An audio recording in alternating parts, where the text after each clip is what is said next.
नमस्कार। आज हम एक ऐसी कहानी की पड़ताल करने जा रहे हैं जो सुनने में तो बहुत सीधी सादी लगती है, लेकिन जिसके नतीजों ने एक वक्त पर दुनिया के सबसे पावरफुल देश के प्रेसिडेंट तक की नींव हिला दी थी। सोचिए, एक मामूली सा फिटनेस टेस्ट और इतना बड़ा असर। हम बात कर रहे हैं 1950s के दशक की, जब दुनिया दूसरे विश्व युद्ध की राख से उठकर एक नई सुबह देख रही थी। हर तरफ तरक्की और उम्मीद का माहौल था, लेकिन इसी चमक दमक के पीछे एक ऐसी सच्चाई पनप रही थी जिस पर सच कहें तो किसी का ध्यान ही नहीं गया था। ये कहानी हमें उसी दौर में ले जाएगी और दिखाएगी कि कैसे कुछ आसान सी फिजिकल एक्सरसाइजेज ने एक पूरे देश के हेल्थ क्राइसिस का पर्दाफाश कर दिया और फिजिकल फिटनेस को देखने का पूरे देश का नजरिया हमेशा हमेशा के लिए बदल दिया। तो ये कोई मामूली विश्लेषण नहीं रहे, बल्कि एक ऐतिहासिक पड़ताल है कि कैसे कभी-कभी सबसे आसान सवाल ही हमारी सेहत के सबसे गहरे राज खोल सकते हैं। चलिए इस सफर पर निकलते हैं। एक पल के लिए इस सवाल के बारे में सोचिए। ये एक ऐसा काम है जो हम सब अपनी रोजमर्रा की जिंदगी में लगभग हर दिन करते हैं, है ना? जमीन पर गिरी कोई चीज उठाना, बच्चों के साथ खेलते वक्त झुकना, या बस अपने जूतों के फीते ही बांधना। क्या ये सब एकदम आसानी से हो जाता है? या फिर कमर में एक हल्की सी अकड़न, एक अनजाना सा खिंचाव, या फिर एक धीमा सा दर्द महसूस होता है? ये सवाल जितना सुनने में आसान लगता है, इसका जवाब हमारे शरीर की बुनियादी सेहत के बारे में बहुत कुछ बताता है। ये सिर्फ एक मूवमेंट नहीं है, बल्कि ये हमारे शरीर के कोर स्ट्रक्चर, उसकी ताकत और रीढ़ की हड्डी के आसपास की मसल्स के लचीलेपन का एक आईना है।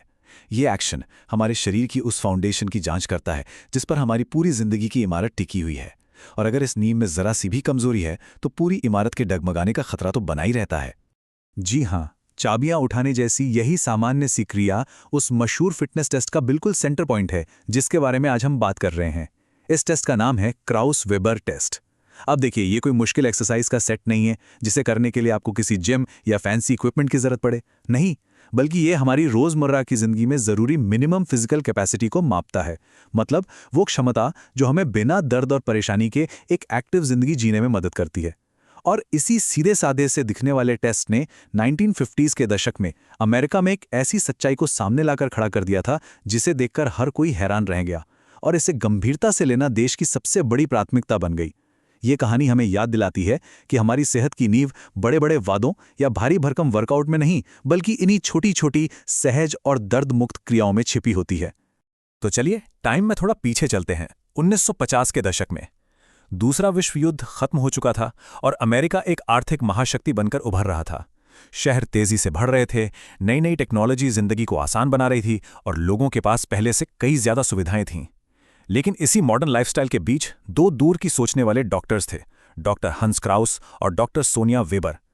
वे इस बात को लेकर काफी चिंतित थे कि ये आरामदायक जिंदगी बच्चों की फिजिकल फिटनेस पर कैसा असर डाल रही है।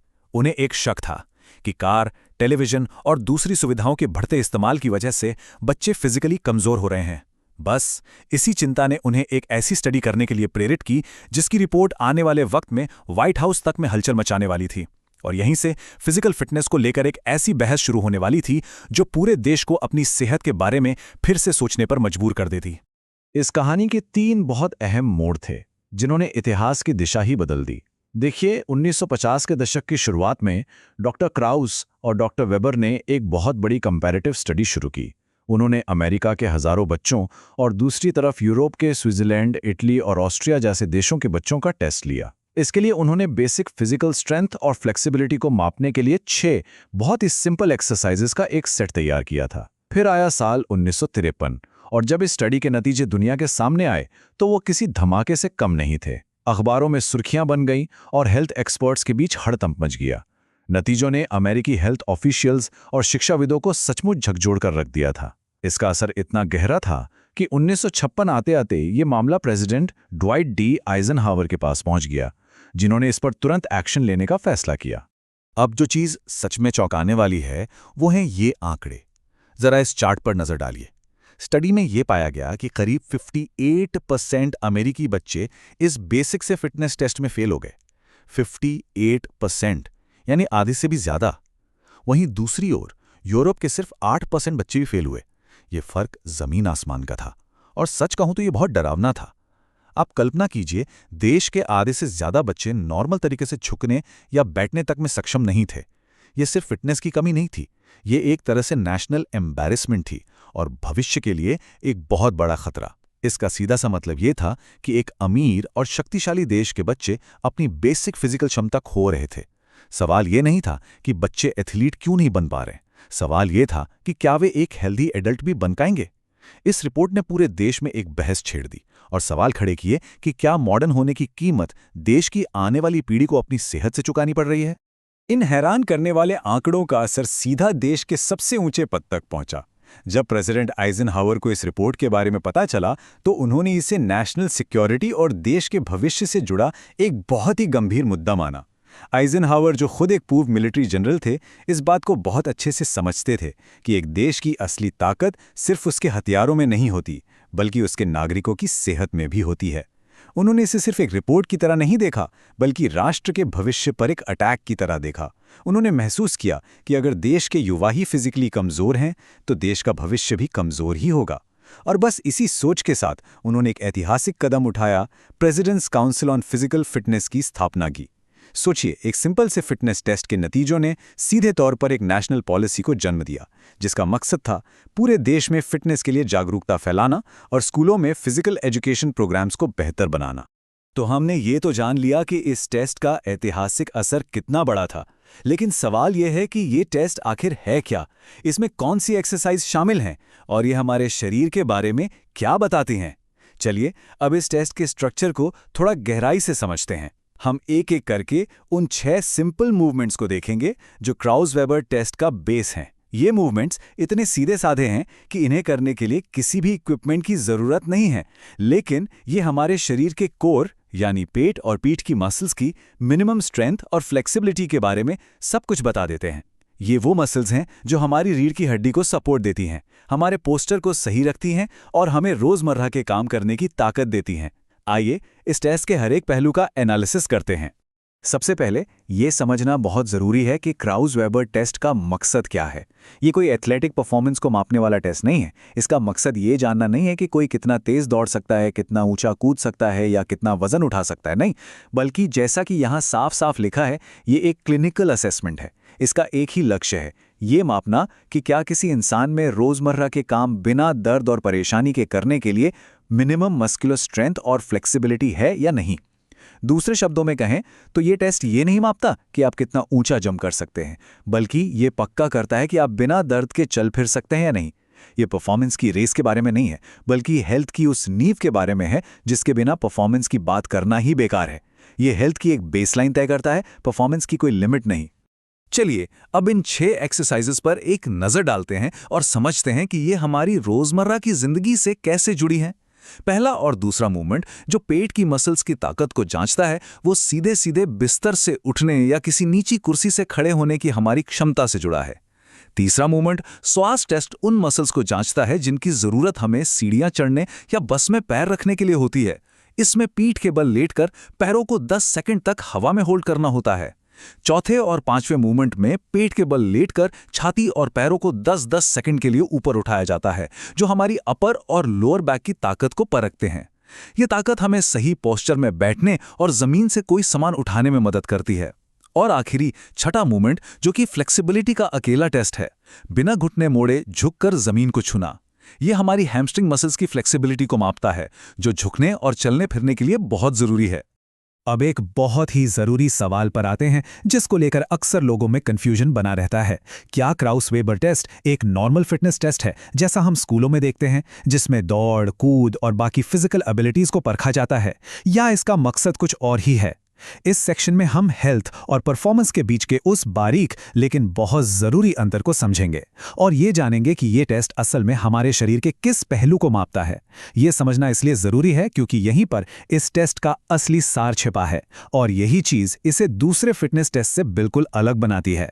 यह हमें सिखाएगा कि फिट दिखने और असल में हेल्दी होने में क्या फ़र्क है और क्यों कभी-कभी एक ओलंपिक एथलीट भी इस सिंपल से दिखने वाले टेस्ट में फेल हो सकता है।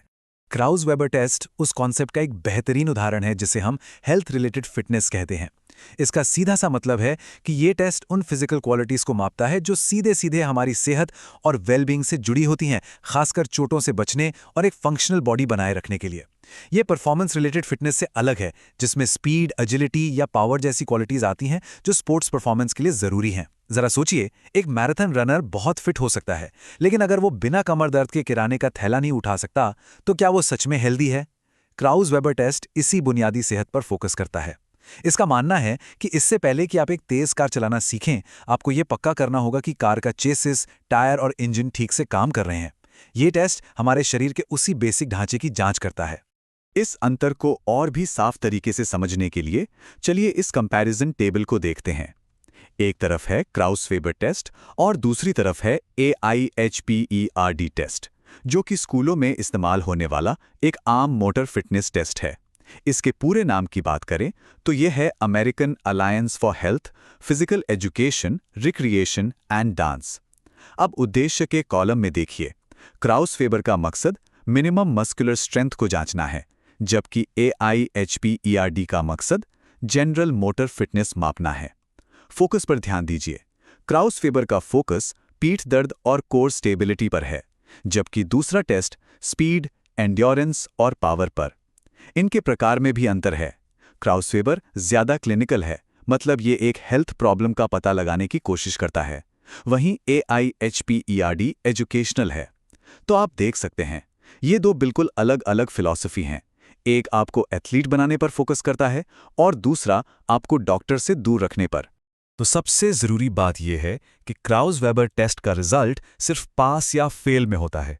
इसमें कोई एवरेज स्कोर, कोई ग्रेडिंग या परसेंटाइल नहीं होता। अगर कोई इंसान 6 में से किसी एक भी एक्सरसाइज को नहीं कर पाता, तो उसे पूरे टेस्ट में फेल माना जाता है। इसे आप अपनी गाड़ी के डैशबोर्ड पर लगी वार्निंग लाइट की तरह समझिए। 5 में से 4 लाइटें बंद हों, लेकिन अगर इंजन चेक की लाइट जल रही है, तो ये एक सीरियस प्रॉब्लम का सिग्नल है, जिसे आप इग्नोर नहीं कर सकते। ठीक उसी तरह इस टेस्ट में एक भी फेल एक ऐसी ही वार्निंग है। ये एक डायग्नोस्टिक टूल की तरह काम करता है, जो हमारे शरीर की काइनेटिक चेन की सबसे कमजोर कड़ी की पहचान करता है। मिसाल के तौर पर, एक आइटम में फेल होना लोअर बैक पेन के भविष्य के रिस्क का एक मजबूत इंडिकेटर हो सकता है। ये एक कमजोरी की तरफ इशारा करता है, जिस पर तुरंत ध्यान देने की जरूरत है। अच्छा, किसी भी फेमस चीज की तरह क्राउज़ वेबर टेस्ट को लेकर भी कुछ आम गलतफहमियां और मिथक हैं। अब हम एक क्विक सेक्शन में इन आम भ्रांतियों को दूर करेंगे और इस टेस्ट से जुड़े फैक्ट्स को बिल्कुल क्लियर करेंगे। ये जानना जरूरी है कि ये टेस्ट क्या नहीं है, ताकि हम ये बेहतर ढंग से समझ सकें कि ये असल में क्या है और इसकी सही अहमियत क्या है। ये सेक्शन एक तरह से रैपिड फायर राउंड जैसा होगा, जिसमें हम कुछ आम सवालों के जरिए फैक्ट और फिक्शन को अलग करेंगे और इस टेस्ट की एक बिल्कुल साफ तस्वीर पेश करेंगे। तो तैयार हो जाइए, क्योंकि अब हम कुछ ऐसे मिथकों को तोड़ने जा रहे हैं जो शायद आपके दिमाग में भी इस टेस्ट को लेकर बने हों। चलिए एक छोटा सा सवाल पूछते हैं। आपके सामने ये 6 एक्सरसाइजेज हैं। जरा गेस कीजिए, इनमें से कितने लचीलेपन यानी फ्लेक्सिबिलिटी को जांचते हैं। अक्सर लोग ये मानते हैं कि एक अच्छा फिटनेस टेस्ट स्ट्रेंथ और फ्लेक्सिबिलिटी का एक बैलेंस्ड मिक्स होना चाहिए। तो क्या ये 50-50 का मामला है, 3 स्ट्रेंथ के लिए और 3 फ्लेक्सिबिलिटी के लिए, या फिर ये रेशियो कुछ और है? जरा सोचिए। ये सवाल इसलिए जरूरी है क्योंकि इसका जवाब हमें बताता है कि डॉक्टर क्राउस और वेबर के हिसाब से हमारी बॉडी के पेन फ्री और फंक्शनल होने के लिए कौन सी फिजिकल क्वालिटी ज्यादा फंडामेंटल और जरूरी है। इसका जवाब इस टेस्ट की पूरी फिलॉसफी को खोल के रख देगा। और इसका जवाब है सिर्फ 1। जी हां, 6 में से केवल 1। ये नंबर इस टेस्ट के बारे में एक बहुत बड़ी सच्चाई बयान करता है। और ये कोई हैरानी की बात नहीं है, बल्कि ये एक बहुत ही सोचा समझा डिज़ाइन है। ये हमें बताता है कि ये टेस्ट मुख्य रूप से फ्लेक्सिबिलिटी का टेस्ट है ही नहीं, जैसा कि कुछ लोग शायद सोचते हों। इसका भारी झुकाव एक दूसरी और शायद ज़्यादा ज़रूरी फिजिकल क्वालिटी की तरफ है। ये एक एक्सरसाइज को छोड़कर बाकी 5 में एक ही चीज़ को बार बार परखता है, और वो है हमारे शरीर का पावर सेंटर। ये रिजल्ट हमें ये समझने पे मजबूर करता है कि डॉक्टर क्राउस के लिए अच्छी सेहत की पहली शर्त क्या थी। वो अकेली एक्सरसाइज जो फ्लेक्सिबिलिटी को मापती है, वो है आखिरी वाली, फ्लोर टच या जमीन छूना, जो हैमस्ट्रिंग की फ्लेक्सिबिलिटी को जांचती है। बाकी की 5 एक्सरसाइजेस पूरी तरह से स्ट्रेंथ का टेस्ट हैं। और ये कोई डायनामिक या एक्सप्लोसिव स्ट्रेंथ नहीं है, जैसी किसी स्प्रिंटर को चाहिए होती है। नहीं, बल्कि ये है स्टैटिक, फाउंडेशनल स्ट्रेंथ, वो ताकत जो हमारे कोर यानी पेट और पीठ की मसल्स को स्थिर रखने के लिए जरूरी है। ये किसी बिल्डिंग की नींव की तरह है, जो बाहर से दिखती तो नहीं, लेकिन पूरी की पूरी बिल्डिंग उसी पर टिकी होती है। यही इस टेस्ट की फिलॉसफी है। इसका मतलब है कि डॉक्टर क्राउस और वेबर का मानना था कि पीठ दर्द और दूसरी प्रॉब्लम्स का मुख्य कारण फ्लेक्सिबिलिटी की कमी नहीं, बल्कि कोर की ताकत की कमी है। चलिए अब दूसरी आम गलतफहमी पर आते हैं। जब हम फिटनेस टेस्ट शब्द सुनते हैं तो हमारे दिमाग में अक्सर दौड़ना, कूदना या ऐसे वर्कआउट आते हैं जिनसे हमारी सांस फूल जाती है और दिल की धड़कन बढ़ जाती है। इन्हें हम कार्डियोवैस्कुलर फिटनेस या मोटर फिटनेस कहते हैं। तो सवाल यह है, क्या क्राउस वेबर टेस्ट में इनमें से कोई भी चीज़ शामिल है? क्या इसमें किसी भी तरह की कार्डियोवैस्कुलर एक्टिविटी होती है? क्या ये हमारी सहन शक्ति या एरोबिक कैपेसिटी को मापता है? ये सवाल इस टेस्ट के फोकस को और भी ज्यादा क्लियर कर देगा और बताएगा कि ये फिटनेस की पारंपरिक परिभाषा से कितना अलग है। और इसका जवाब है बिल्कुल नहीं। ये एक और जरूरी पॉइंट है जो इस टेस्ट को बाकी सबसे अलग करता है। इसमें कोई दौड़, कोई कूद या कोई कार्डियो का एलिमेंट नहीं है। ये पूरी तरह से एक स्टैटिक टेस्ट है। ये मापता है कि आपकी मसल्स एक पोजीशन को कितनी देर तक होल्ड कर सकती हैं या एक कंट्रोल्ड मूवमेंट कर सकती हैं। इसका मोटर फिटनेस जैसे कि स्पीड, एजिलिटी या एंड्योरेंस से कोई लेना देना नहीं है। ये टेस्ट आपके इंजन यानी आपके हार्ट की जांच नहीं करता, बल्कि आपके चेसिस यानी आपके बॉडी स्ट्रक्चर की मजबूती को परखता है। इसका मानना है कि एक मजबूत चेसिस के बिना एक पावरफुल इंजन का कोई फायदा नहीं, बल्कि वो खतरनाक भी हो सकता है। ये सिर्फ शरीर के बुनियादी ढांचे की ताकत और स्थिरता पर ही फोकस्ड है। तो अगर आपको इस टेस्ट के बारे में सिर्फ 4 बातें याद रखनी हो तो वो ये हैं। पहला, ये लोअर बैक पेन के रिस्क की पहचान के लिए एक बहुत ज़रूरी डायग्नोस्टिक टूल है। दूसरा, ये मुख्य रूप से कोर स्टेबिलिटी यानी पेट और पीठ की स्थिरता को मापता है, जिसे आज की मॉडर्न फिटनेस साइंस में भी बॉडी का पावर हाउस माना जाता है। तीसरा, इसे हेल्थ रिलेटेड फिटनेस का एक फंडामेंटल टेस्ट माना जाता है जो परफॉर्मेंस से पहले हेल्थ को प्राथमिकता देता है। और चौथा और सबसे ज़रूरी नियम, ये एक ऑल और नथिंग टेस्ट है। एक में भी फेल होने का मतलब है पूरे टेस्ट में फेल होना, जो एक स्पेसिफिक कमजोरी का सिग्नल देता है जिसे इग्नोर नहीं किया जा सकता। ये 4 नियम इस टेस्ट की पूरी फिलॉसफी को संक्षेप में बता देते हैं। और ये बात इस टेस्ट की फिलॉसफी को बहुत ही खूबसूरती से बयां करती है। यह आखिरी टिप इस पूरे विश्लेषण का निचोड़ है। क्राउस वेबर टेस्ट का मकसद आपको एक चैंपियन एथलीट बनाना नहीं है, न ही इसका मकसद आपको 6 पैक एब्स देना है। इसका एक ही और सबसे ज़रूरी मकसद है ये पक्का करना कि आपकी बॉडी इतनी मजबूत और फंक्शनल हो कि वो आपको ज़िंदगी भर हेल्दी तरीके से सपोर्ट कर सके। ये आपकी बेसिक हेल्थ को बचाने के बारे में है, ताकि आप दर्द और चोटों से बचकर एक एक्टिव और खुशहाल ज़िंदगी जी सकें। ये शरीर के उस बुनियादी ढांचे की मिनिमम गारंटी का टेस्ट है जिसके बिना लाइफ की क्वालिटी पर असर पड़ सकता है। ये टेस्ट हमें याद दिलाता है कि सबसे बड़ी जीत मेडल नहीं, बल्कि एक हेल्दी और पेन फ्री शरीर है। तो हम वापस उसी सवाल पर आते हैं जहां से हमने ये चर्चा शुरू की थी। अगली बार जब आप जमीन से अपनी चाबियां उठाने के लिए झुकें या कोई भी ऐसा साधारण सा काम करें, तो एक पल के लिए रुकिए और महसूस कीजिए, क्या ये आसान है, क्या ये एकदम सहज है, या आपका शरीर आपको कोई सिग्नल दे रहा है? क्योंकि उस एक छोटी सी हरकत में आपके शरीर के बुनियादी स्वास्थ्य की पूरी कहानी छिपी हो सकती है। ये टेस्ट हमें यही याद दिलाता है कि सेहत की नींव बड़ी बड़ी अचीवमेंट्स में नहीं, बल्कि छोटी छोटी दर्द मुक्त क्रियाओं में होती है। क्योंकि असली फिटनेस की पहचान मेडल जीतने में नहीं, बल्कि रोजमर्रा की जिंदगी बिना दर्द के जीने में है। और यही इस सिंपल से टेस्ट का असाधारण सबक है।